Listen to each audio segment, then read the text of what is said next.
A'udzubillahiminasyaitonirrajim. Bismillahirrahmanirrahim. Assalamualaikum warahmatullahi wabarakatuh. Puji syukur atas kehadirat Allah Subhanahu wa Ta'ala yang telah menciptakan langit dan bumi beserta isinya dan menjadikan manusia sebagai khalifah di dalamnya. Salawat serta salam tetap tercurahkan kepada baginda kita Nabi Agung Muhammad SAW yang telah mengeluarkan kita dari zaman kejahiliaan menuju zaman yang penuh dengan hamparan ilmu pengetahuan seperti apa yang kita rasakan pada saat ini. Perkenalkan, nama saya Iis Ramdhani dengan NIM 20210101030077. Saya dari Program Studi Manajemen Pendidikan Islam. Berdirinya saya di sini akan memaparkan materi dengan judul dasar-dasar akuntansi, di mana yang pertama adalah pengendalian internal, kedua akuntansi piutang, ketiga akuntansi aset tetap, keempat akuntansi aset tak berwujud, kelima akuntansi liabilitas, keenam akuntansi penggajian, dan ketujuh akuntansi untuk persekutuan. Baiklah, saya akan memulai dari materi pertama, pengendalian internal. A. Pengertian pengendalian internal. Pengendalian internal sangat penting bagi kelangsungan kegiatan perusahaan. Tanpa pengendalian internal yang baik, bisa menyebabkan perusahaan tidak memperoleh laba yang baik dan menyebabkan perusahaan gulung tikar. Pengendalian dalam suatu organisasi bertujuan untuk mendorong penggunaan sumber dayanya termasuk pegawai secara efektif dan efisien untuk mengoptimalkan tujuan organisasi. Tujuan sistem pengendalian internal: 1. Menjaga kekayaan organisasi. 2. Mengecek ketelitian dan keandalan data akuntansi. Ketiga, mendorong efisiensi usaha. Keempat, mendorong dipatuhinya kebijakan manajemen. Kelima, menjaga kekayaan organisasi. Keenam, mengecek ketelitian dan keandalan data akuntansi. Ketujuh, mendorong efisiensi usaha. Dan kedelapan, mendorong dipatuhinya kebijakan manajemen. Unsur-unsur sistem pengendalian internal. 1. Fungsi penyimpanan kas harus berpisah dari fungsi akuntansi. 2. Transaksi penerimaan dan pengeluaran kas tidak boleh dilaksanakan sendiri oleh bagian kas sejak awal sampai akhir tanpa adanya campur tangan dari fungsi yang lain.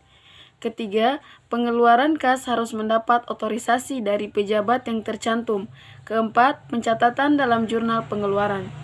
Penerapan sistem pengendalian internal tersebut sangat penting diterapkan pada perusahaan, terutama pengendalian internal terhadap kas karena kas merupakan aktiva lancar yang paling liquid. Kas memiliki karakteristik yang tidak dimiliki aktiva lancar lainnya, yaitu kas tidak mudah diidentifikasi pemiliknya, dapat diuangkan segera, mudah di bawah, serta mudah untuk ditransfer dalam kurun waktu yang relatif cepat. B. Pengendalian internal terhadap kas. Dalam akuntansi, kas dapat diartikan sebagai uang atau alat pembayaran lain yang dapat disamakan dengan uang dan dapat digunakan secara bebas oleh perusahaan untuk membiayai operasi perusahaan. Untuk dapat disamakan dengan uang, suatu alat pembayaran harus dapat diterima oleh bank sebesar yang tercantum dalam alat pembayaran tersebut. Kas pada umumnya terdiri atas uang kertas dan logam serta saldo rekening bank. Penerimaan kas merupakan kas yang diterima perusahaan, baik yang berupa uang tunai maupun surat-surat berharga yang mempunyai sifat dapat segera digunakan, yang berasal dari transaksi perusahaan maupun penjualan tunai, pelunasan piutang atau transaksi lainnya yang dapat menambah kas perusahaan. Sumber penerimaan kas terbesar dari transaksi penjualan tunai. C. Rekonsiliasi bank dalam pengendalian kas. Rekening bank merupakan salah satu sarana penting yang digunakan oleh perusahaan sebagai alat pengendalian kas. Rekonsiliasi laporan bank berguna untuk mengecek ketelitian pencatatan dalam rekening kas dan catatan bank. Selain itu, untuk mengetahui penerimaan atau pengeluaran yang belum dicatat oleh perusahaan. Dalam membuat rekonsiliasi, laporan diketahui bahwa direkonsiliasikan adalah catatan perusahaan dan bank sehingga harus dibuat perbandingan antara keduanya agar dapat diketahui perbedaan-perbedaan yang ada. Perbandingan ini dilakukan dengan cara debit rekening kas dibandingkan dengan kredit catatan bank yang bisa dilihat laporan bank, kolom penerimaan, dan kredit rekening kas dibandingkan dengan debit catatan bank yang bisa dilihat dari laporan bank kolom pengeluaran. D. Dana kas dan keperluan khusus atau petty kas.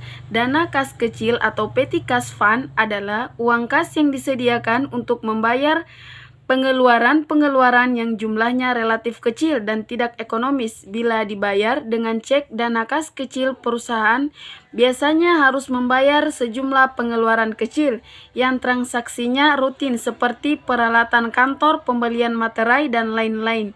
Oleh karena itu, diperlukan dana kas kecil atau petty kas fund. 1. Pengendalian melalui dana kas kecil.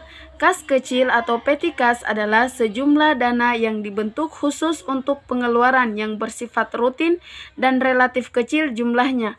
Kas kecil dibentuk secara berkala dengan jumlah tertentu sesuai dengan kebijakan perusahaan. 2. Perlengkapan administrasi dana kas kecil.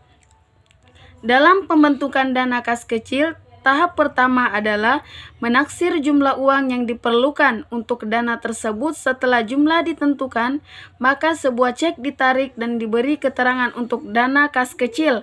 Pengeluaran uang yang dilakukan melalui dana kas kecil dibuatkan bukti kas kecil karena tidak semua pengeluaran uang mulai dana kas kecil dapat dimintakan bukti dari pihak luar. 3. Metode pencatatan dana kas kecil. Dalam pengelolaan dana kas kecil terdapat 2 metode pencatatan kas yang sering digunakan, yaitu 1. Sistem dana tetap atau Impress Fund System. 2. Sistem dana tidak tetap atau Fluctuation Fund System.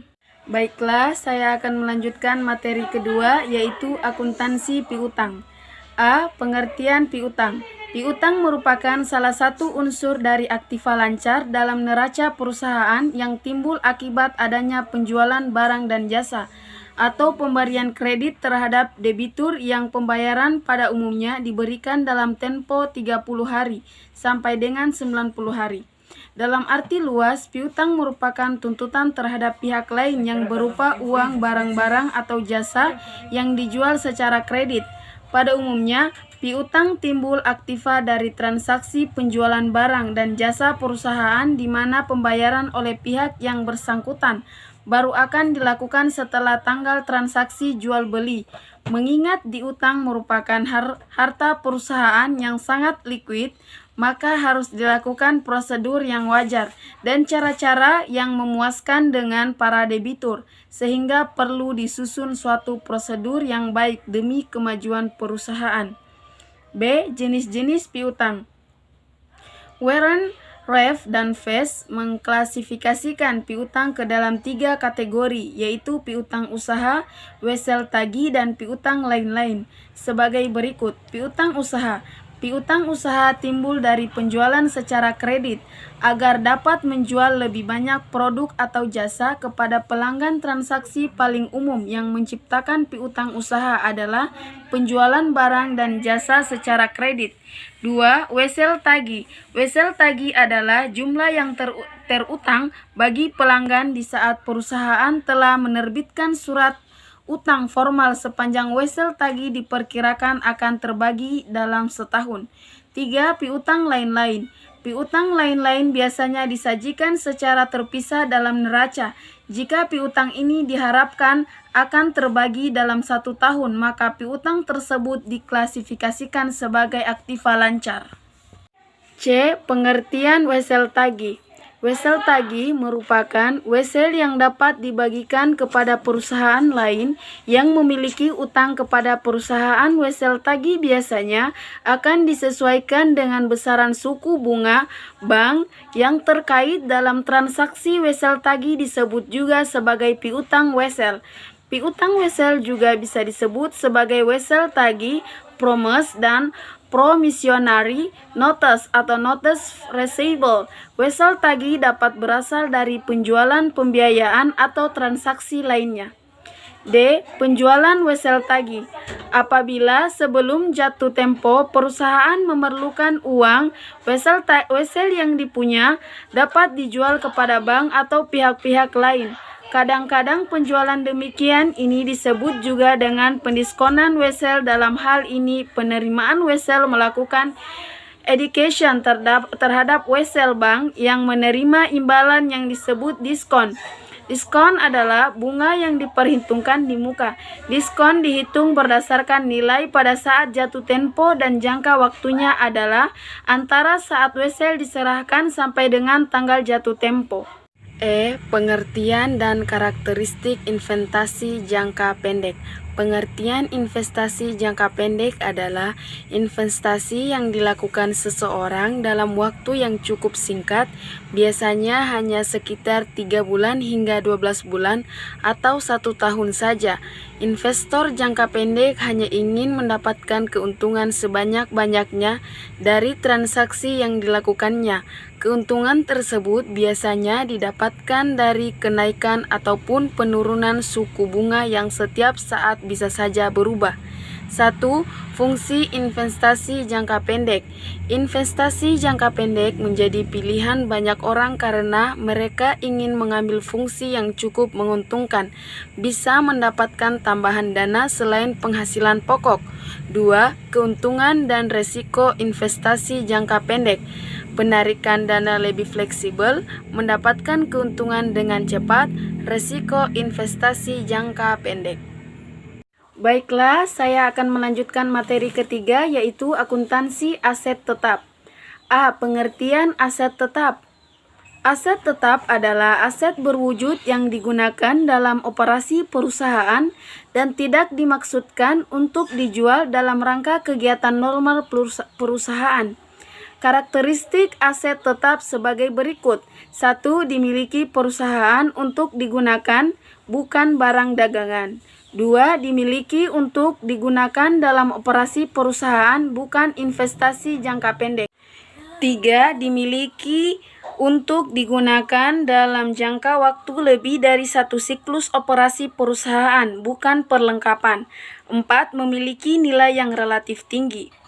Dikarenakan memiliki nilai yang tinggi, penggunaan yang relatif lama dan menjadi alat utama perusahaan menghasilkan review memakai investasi dalam masa tetap harus diperhitungkan dengan matang-matang.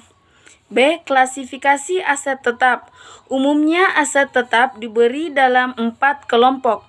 1. Tanah, seperti tanah yang digunakan tempat berdirinya gedung perusahaan. 2. Perbaikan tanah seperti jalan seputar lokasi perusahaan yang dibangun perusahaan, tempat parkir, pagar, dan saluran air bawah tanah.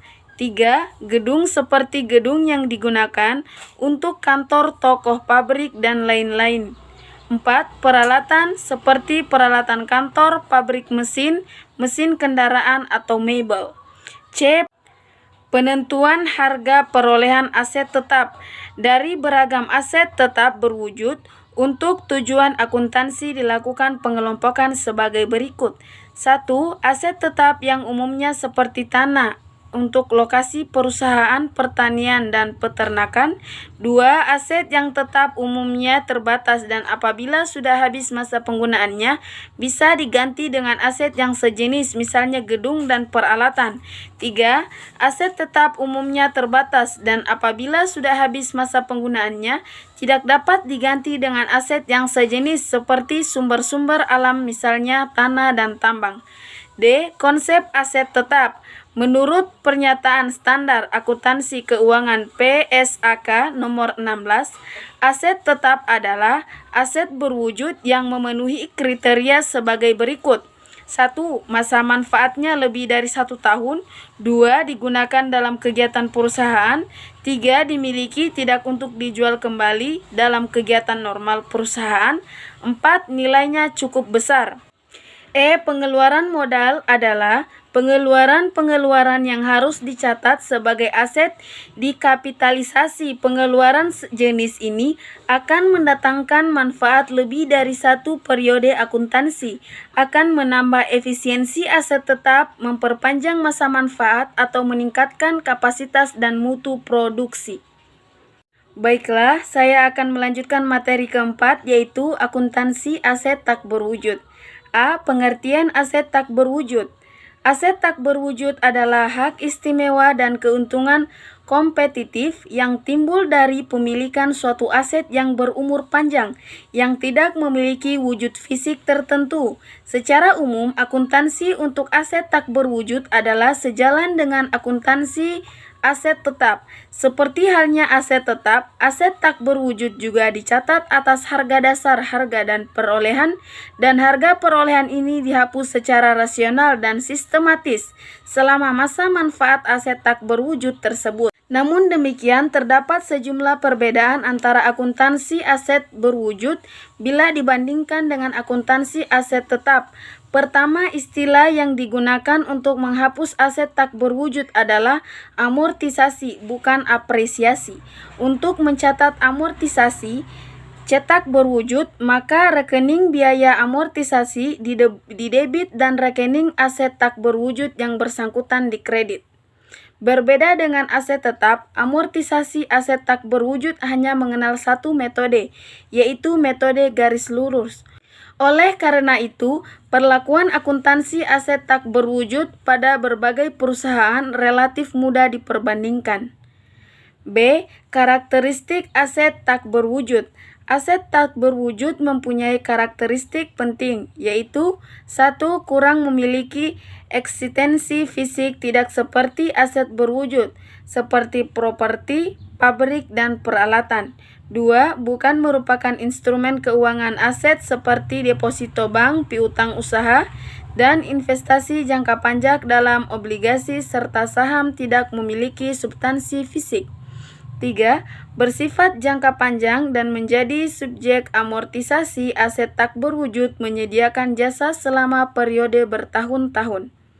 Akuntansi untuk aset tak berwujud mempunyai masalah yang sama dengan akuntansi aset jangka panjang lainnya, yaitu menentukan nilai terbawah awalnya akuntansi untuk jumlah setelah akuisisi dalam kondisi bisnis normal, dan akuntansi untuk jumlah nilainya turun secara substansial serta terus-menerus.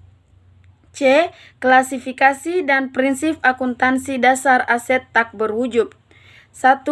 Klasifikasi aset tak berwujud. A. Cara akuisisi. B. Dapat diidentifikasi. C. Dapat dipertukarkan. D. Periode manfaat yang diharapkan. 2. Prinsip akuntansi. Dasar untuk aset tak berwujud. Akuntansi untuk aset tak berwujud melibatkan prinsip dan prosedur akuntansi serupa yang diaplikasikan untuk aset tak berwujud lainnya seperti properti, pabrik, dan peralatan, yaitu A. Pada akuisisi menerapkan prinsip biaya. B. Selama periode penggunaan menerapkan prinsip perbandingan. C. Pada disposisi menerapkan prinsip pendapatan. D. Jenis-jenis dari aset tak berwujud. Berbagai jenis aset tak berwujud yang seringkali dikelompokkan menjadi 6 kategori besar, antara lain: 1. Aset tak berwujud yang berhubungan dengan pemasaran. 2. Aset tak berwujud yang berhubungan dengan pelanggan. 3. Aset tak berwujud yang berhubungan dengan seni. 4. Aset tak berwujud yang berhubungan dengan kontrak. 5. Aset tak berwujud yang berhubungan dengan teknologi. 6. Goodwill. E. Aset tak berwujud yang dipertukarkan. 1. Hak paten. 2. Hak cipta. 3. Merek dagang atau nama dagang. 4. Lisensi atau perizinan. 5. Hak sewa. 6. Perizinan. 7. Hak penggadaan. 8. Biaya organisasi. 9. Goodwill. 10. Biaya resave atau pengembangan. Baiklah, saya akan melanjutkan materi kelima, yaitu akuntansi liabilitas. A. Pengertian liabilitas atau kewajiban. Liabilitas adalah suatu kewajiban yang dimiliki seseorang atau perusahaan yang harus dibayar berdasarkan periode tertentu. Biayanya didasarkan atas nilai uang. Namun selain uang, liabilitas bisa berupa kewajiban dalam bentuk jasa barang atau manfaat ekonomi lainnya. Dalam pencatatan neraca, liabilitas akan dicatat di sebelah kanan atau berlawanan dengan aset. Secara sederhana, liabilitas yang dalam bahasa Inggris dikenal dengan liability adalah tanggung jawab, utang atau kewajiban keuangan suatu perusahaan yang harus dibayarkan pada pabrik lain seperti perusahaan lain perorangan, lembaga keuangan, koperasi, atau bank seperti yang sudah disebutkan bahwa liabilitas dalam dunia usaha disebut sebagai kewajiban, sedangkan dalam catatan akuntansi disebut sebagai utang yang menjadi bagian dari persamaan akuntansi. B. Karakteristik liabilitas. Adapun karakteristik liabilitas adalah sebagai berikut. 1. Seluruh jenis pinjaman baik dari bank atau perorangan untuk meningkatkan pendapatan pribadi atau usaha dan harus dibayarkan saat ini juga atau dalam jangka waktu panjang. 2. Suatu peristiwa atau transaksi yang sudah terjadi dan mewajibkan entitas. 3. Tanggung jawab atau tugas yang mewajibkan entitas pada pihak lain, juga meninggalkan sedikit atau tidak adanya kebijakan untuk menghindari penyelesaian. 4. Tanggung jawab atau kewajiban pada pihak lain yang harus diselesaikan dengan menyediakan layanan. C. Jenis-jenis liabilitas. Berikut ini adalah dua jenis liability yang perlu Anda pahami dalam laporan keuangan sebuah perusahaan. 1. Long-term liability. Jenis yang pertama ialah yang sifatnya jangka panjang. Contohnya, liabilitas jangka panjang ini misalnya adalah hutang dalam bentuk hipotek, ikutan obligasi maupun pinjaman dana tunai. 2. Short-term liability. Jenis yang kedua adalah yang bersifat jangka pendek. Seringkali liabilitas jenis ini disebut dengan istilah liabilitas lancar. Contoh hutang atau kewajiban pajak penjualan utang atau kewajiban pajak penghasilan dan utang hipotek dan pinjaman dana. D. Rasio keuangan. Adapun rasio keuangan liabilitas adalah sebagai berikut. 1. Rasio kas yang dihitung dengan cara kas dan apapun yang setara dengan kas dibagi liabilitas lancar. 2. Rasio lancar yang dihitung dengan cara aset lancar dibagi liabilitas lancar. 3. Rasio cepat yang dihitung dengan cara aset lancar dikurangi persediaan dan dibagi liabilitas lancar. E. Menganalisis liabilitas usaha. Berikut ini adalah dua langkah atau cara yang bisa Anda gunakan untuk melakukan analisa terhadap liabilitas sebuah perusahaan. 1. Melalui rasio utang atas aset yang dimiliki. Anda menggunakan langkah ini, hal yang harus dipastikan adalah jumlah aset yang Anda memiliki mencukupi untuk menutupi kewajiban atau liability. 2. Menggunakan rasio utang atau ekuitas. Pada langkah atau cara yang kedua, Anda harus menghitung total keseluruhan utang dengan ekuitas yang dimiliki.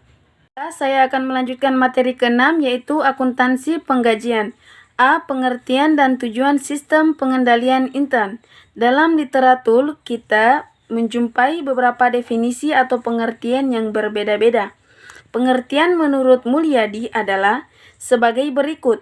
Sistem pengendalian intern merupakan struktur organisasi, metode, dan ukuran-ukuran yang dikoordinasikan untuk menjaga kekayaan organisasi, mengecek ketelitian dan keandalan data akuntansi, mendorong efisiensi dan dipatuhinya kebijakan manajemen. D. Hardanto, pengendalian intern diartikan dalam arti sempit. Pengendalian intern disamakan dengan internal check, yaitu prosedur mekanis dengan memeriksa ketelitian data-data administrasi, misalnya mencocokkan penjumlahan, mendaftar dan penjumlahan lurus. Dalam arti luas, pengertian intern disamakan dengan manajemen kontrol, yaitu suatu sistem yang meliputi semua cara-cara yang digunakan oleh pimpinan perusahaan untuk mengawasi atau mengendalikan perusahaan. B. Sistem akuntansi. Penggajian dan pengupahan. Sistem akuntansi penggajian dan pengupahan adalah suatu sistem prosedur dan catatan-catatan yang digunakan untuk menetapkan secara tepat dan teliti jumlah gaji dan upah yang harus diterima oleh setiap karyawan. Jumlah yang harus dipotong dari gaji dan upah itu pendapatan serta sisa gaji dan upah yang benar-benar dibayarkan kepada karyawan. Pada sistem akuntansi penggajian dan pengupahan dapat terjadi kecurangan-kecurangan. Kecurangan ini dapat dilakukan dengan memasukkan nama-nama karyawan yang fiktif dalam daftar gaji dan upah atau membayar lebih kepada karyawan-karyawan yang ada dalam daftar gaji dan upah. Tujuan sistem penggajian dan pengupahan adalah sebagai berikut. 1. Secara cepat dan tepat dapat diketahui berapa besarnya gaji atau upah yang harus dibayarkan kepada setiap karyawan. 2. Menyelenggarakan catatan-catatan yang efisien dan teliti dari semua gaji dan upah, potongan-potongan dan pajaknya. 3. Membayar gaji dan upah karyawan dengan cara yang memuaskan. 4. Menyusun secara tepat dan teliti semua laporan pajak pendapatan dan pajak upah yang dibutuhkan oleh inspeksi pajak. 5. Menetapkan dan menggunakan semua sistem pengecekan intern untuk mencegah kesalahan-kesalahan dan kecurangan-kecurangan. Sistem penggajian dan pengupahan dalam perusahaan manufaktur melibatkan fungsi personalia, fungsi keuangan, dan fungsi akuntansi. Fungsi personalia bertanggung jawab dalam pengangkatan karyawan, penetapan jabatan, penetapan tarif gaji dan upah promosi, dan penurunan pangkat mutasi karyawan dari perusahaannya, dan penetapan berbagai menjangan kesejahteraan karyawan, serta perhitungan gaji dan upah karyawan. Fungsi keuangan bertanggung jawab atas pelaksanaan pembayaran gaji dan upah, serta berbagai tunjangan kesejahteraan karyawan. Unit-unit organisasi terkait dalam sistem akuntansi penggajian dan pengupahan. Adapun bagian-bagian yang terkait dalam sistem penggajian dan pengupahan yaitu 1. Bagian kepegawaian, bagian pencatat waktu bagian gaji dan upah, bagian utang, bagian kas, bagian kartu persediaan, dan bagian jurnal. Bagian kepegawaian, bagian ini memegang fungsi personalia yang bertanggung jawab untuk mencari karyawan baru, menyeleksi calon karyawan, memutuskan pendapatan karyawan baru, membuat surat keputusan tarif gaji dan upah, mutasi karyawan dan pemberhentian karyawan. 2. Bagian pencatatan waktu, bagian ini memegang fungsi pencatat waktu yang bertanggung jawab untuk menyelenggarakan catatan waktu hadir bagi semua karyawan perusahaan. 3. Bagian gaji dan upah. Bagian ini memegang fungsi pembuat daftar gaji dan upah yang bertanggung jawab untuk menghitung penghasilan tiap karyawan selama jangka waktu pembayaran gaji dan upah. Hasil hitungan ini dituangkan dalam daftar gaji dan upah, kemudian diserahkan pada fungsi pencatat utang untuk pembuatan bukti kas keluar yang dipakai sebagai dasar pembayaran gaji dan upah kepada karyawan. 4. Bagian utang. Bagian ini memegang fungsi pencatat utang dan menerbitkan buku kas keluar yang memberi otorisasi kepada fungsi pembayaran gaji dan upah untuk membayarkan gaji dan upah kepada karyawan seperti yang tercantum dalam daftar gaji dan upah tersebut. 5. Bagian kelas. Bagian ini memegang fungsi pembayaran gaji dan upah yang bertanggung jawab mengisi cek guna membayar gaji dan upah serta menguangkan cek tersebut ke bank. 6. Bagian kartu persediaan. Bagian ini memegang fungsi pencatatan biaya yang dalam sistem penggajian dan pengupahan bertanggung jawab untuk mencatat distribusi biaya ke dalam kartu harga pokok produk dan kartu biaya berdasarkan rekap daftar gaji dan upah, serta kartu jam kerja untuk tenaga kerja langsung pabrik. 7. Bagian jurnal buku. Bagian ini memegang fungsi pencatatan jurnal dan bertanggung jawab untuk mencatat biaya gaji dan upah dalam jurnal umum. C. Pencatatan akuntansi dalam sistem akuntansi penggajian. Catatan akuntansi yang digunakan dalam pencatatan gaji dan upah adalah jurnal umum, kartu harga pokok, kartu biaya, kartu penghasilan karyawan. 1. Jurnal umum. Jurnal ini digunakan untuk mencatat distribusi biaya tenaga kerja dalam tiap departemen dalam perusahaan. 2. Kartu harga pokok. Kartu harga pokok digunakan untuk mencatat upah tenaga kerja langsung yang dikeluarkan untuk pesanan tertentu. 3. Kartu biaya. Kartu biaya digunakan untuk mencatat biaya tenaga kerja tiap departemen dalam perusahaan yang bersumber dari jurnal umum. Dan daftar gaji dan upah. Dokumen pendukung sistem akuntansi penggajian dan pengupahan adalah dokumen pendukung perubahan gaji dan upah, kartu kerja jam hadir, kartu jam kerja, daftar gaji dan upah, rekap daftar gaji dan upah, surat pernyataan gaji dan upah, amplop gaji dan upah, dan bukti kas keluar. D. Kartu jam hadir atau penghasilan karyawan. Dokumen ini digunakan oleh fungsi pencatat waktu untuk mencatat jam hadir tiap karyawan di perusahaan. Bentuknya dapat berupa daftar hadir, biasa dapat berupa kartu hadir yang dicap dengan mesin pencatat waktu kerja. Dokumen ini untuk mencatat waktu tenaga kerja langsung pabrik dalam mengerjakan pekerjaan. Kartu jam kerja ini hanya diperlukan dalam perusahaan yang produksinya berdasarkan pesanan. Dokumen ini diisi oleh mandor pabrik dan diserahkan ke fungsi pembuat daftar gaji dan upah, sebelum kemudian dibandingkan dengan kartu jam hadir sebelum digunakan untuk dasar distribusi biaya upah langsung kepada tiap jenis produk atau pesanan. Baiklah, saya akan melanjutkan materi terakhir, yaitu akuntansi untuk persekutuan. A. Pengertian persekutuan. Persekutuan adalah suatu penggabungan di antara dua orang badan atau lebih untuk memiliki bersama-sama dan menjalankan suatu perusahaan untuk mendapatkan keuntungan atau laba. Di dalam persekutuan, pemisahan pemilik dan manajemen hampir tidak ada, tapi dengan demikian penyelenggaraan akuntansi harus berpedoman pada ketentuan-ketentuan yang diatur oleh prinsip-prinsip yang diakui dari segi akuntansinya. Persekutuan sebagai suatu unit usaha harus dianggap mempunyai kedudukan terpisah dengan pemiliknya. B. Karakteristik persekutuan. Karakteristik dari persekutuan secara umum terdiri dari 1. Berusaha bersama-sama, mutual agency. Setiap anggota merupakan agen pada persekutuan untuk mencapai tujuan usahanya. 2. Jangka waktu terbatas, limited life. Persekutuan tetap berjalan selama dua orang yang mengadakan persekutuan itu ada dan masing-masing masih tetap ingin melanjutkan persekutuan tersebut. 3. Tanggung jawab tidak terbatas, unlimited liability. Tanggung jawab seorang anggota terbatas pada jumlah modal yang ditanam di dalam usaha persekutuan.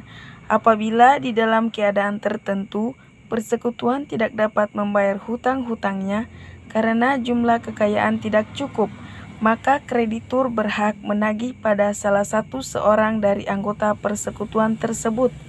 4. Pembagian keuntungan persekutuan. Setiap anggota mendapat bagian dari keuntungan persekutuan. Suatu persetujuan yang dibuat untuk membagi keuntungan itu sendiri tidak merupakan suatu bentuk persekutuan. C. Bentuk-bentuk persekutuan. 1. Persekutuan perdagangan. Usaha pokoknya adalah pembuatan, pembelian, dan penjualan barang-barang. 2. Persekutuan jasa-jasa. Tujuan untuk memberikan jasa-jasa karena keahliannya. 3. Persekutuan umum adalah suatu bentuk persekutuan di mana semua anggota dapat bertindak atas nama perusahaan dan dapat diminta pertanggungjawaban terhadap kewajiban-kewajiban persekutuan. Masing-masing anggota disebut sekutu umum. 4. Persekutuan terbatas adalah suatu persekutuan di mana aktivitas anggota tertentu dibatasi dan sebaliknya tanggung jawab masing-masing anggota ini dibatasi sampai jumlah tertentu yang mungkin sejumlah investasi yang telah diberikan anggota tersebut disebut sekutu terbatas. 5. Joint stock. Joint adalah bentuk persekutuan di mana struktur modalnya berupa saham-saham yang dapat dipindah tangankan. Perpindahan hak atas saham-saham tersebut tidak boleh mengganggu kontinuitas usaha persekutuan. Tanggung jawab setiap anggota joint stock tidak terbatas seperti halnya pada persekutuan umum. D. Perjanjian dalam persekutuan. Dalam persekutuan tentu harus ada perjanjian sebagai dasar pegangan pembentukan suatu persekutuan. Pada perjanjian persekutuan berisi tentang nama persekutuan, anggota, tanggal berdiri, sifat serta bidang usaha dan beberapa hal yang harus ada, yaitu 1. Besarnya investasi dari masing-masing anggota. 2. Hak dan kewajiban anggota. 3. Buku-buku catatan dan laporan keuangan. 4. Pembagian keuntungan. 5. Hal-hal khusus yang menyangkut masalah pembebanan dan penerimaan imbalan jasa tertentu di antara para anggota. 6. Penarikan kembali modal yang disetor. 7. Asuransi jiwa kematian salah satu anggota.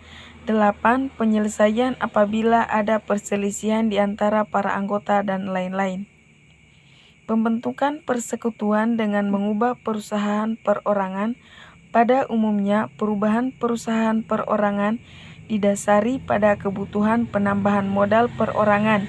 Yang menjalankan perusahaan seringkali membutuhkan penambahan investasi untuk berbagai kepentingan, seperti perluasan wilayah pemasaran, peningkatan output produksi, dan lain sebagainya.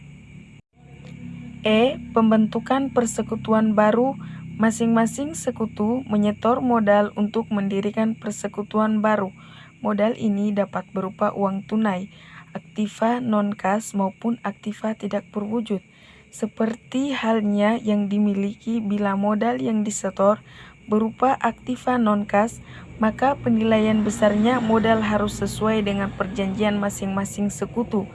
Agar mendapatkan nilai wajar penanaman modal masing-masing sekutu akan dicatat dengan cara perusahaan perseorangan, tetapi bedanya dalam persekutuan modalnya dipisah-pisah antara modal masing-masing sekutu. Persekutuan menggunakan berbagai metode distribusi laba atau rugi, dan angkutan harus memastikan bahwa perjanjian persekutuan diikuti dengan baik. Sebagian besar persekutuan tetap melangsungkan kegiatan usahanya ketika ada sesuatu yang berhenti atau keluar dari persekutuan dengan membeli kepemilikan sekutu yang keluar pada harga pembelian yang didasarkan pada nilai persekutuan ketika persekutuan mengakhiri bisnisnya. Dengan berakhirnya materi tadi, maka berakhir juga presentasi saya pada kesempatan ini. Terima kasih atas waktunya. Lebih dan kurangnya mohon dimaafkan. Bila ada kata yang salah itu datangnya dari saya sendiri, dan bila ada kata yang benar itu datangnya dari Allah Subhanahu wa taala. Billahi taufik wal hidayah. Wassalamualaikum warahmatullahi wabarakatuh. Thanks for watch and see you next time.